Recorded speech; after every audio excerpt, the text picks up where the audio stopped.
of the driving objectives of this book. One of my goals was to read as much as I could read of authoritative Chinese Communist Party documents, to listen to what Xi Jinping and other leaders were saying in the party state, and then to watch what they do and to tell those stories and to try to explain it to an American audience and to try to take them at their word. And so there are quite a few places in this book where I'm just drawing from, I'm just quoting what Xi Jinping has said, or I'm quoting what other PRC officials have said, or I'm quoting what's written in some of these documents, including some documents that are internal documents, to try to give the reader a better sense of where the CCP is coming from. So we're not engaging in mirror imaging, projecting our own views onto them.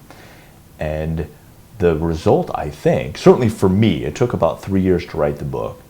The result was, it was a wake-up call. And I started to see that this is a very dangerous regime.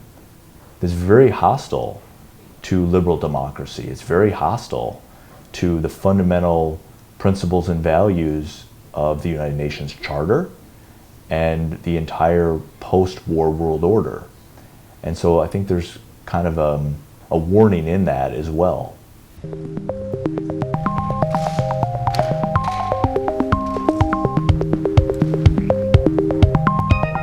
I'm very confident that readers of this book will have their eyes opened and they will learn. And they don't have to agree with my interpretation, my analysis. I hope everyone does not agree. You know, this is why there's so many footnotes and citations in the book, is so you can read what I write, you can see what I think, and I could be wrong, and so then you can go and you can look at what other people have written, you can check the citations, you can check my sources, and then the readers can decide for themselves. But I do certainly hope that it will be educational and I think also entertaining. But entertaining in the kind of way that a scary movie is entertaining, because it is kind of a dark book. I did not intend it to be dark when I began writing, but this is just where the research took me. It is a pretty dark story. It's a pretty scary story. To any potential meetings, other than say we'll have announcements about.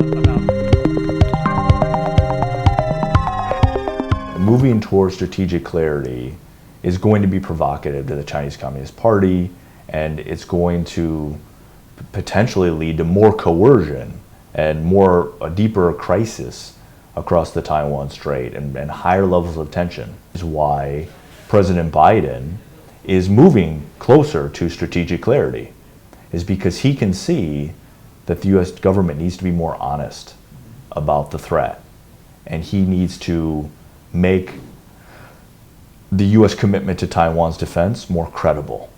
And so not only has President Biden said that he would send troops to defend Taiwan, he's also already sending troops. There are now hundreds of Marines and Special Forces military experts that are here starting to train the Taiwanese and starting to build stronger security and defense relationships. That democracy is precious and democracy is also fragile.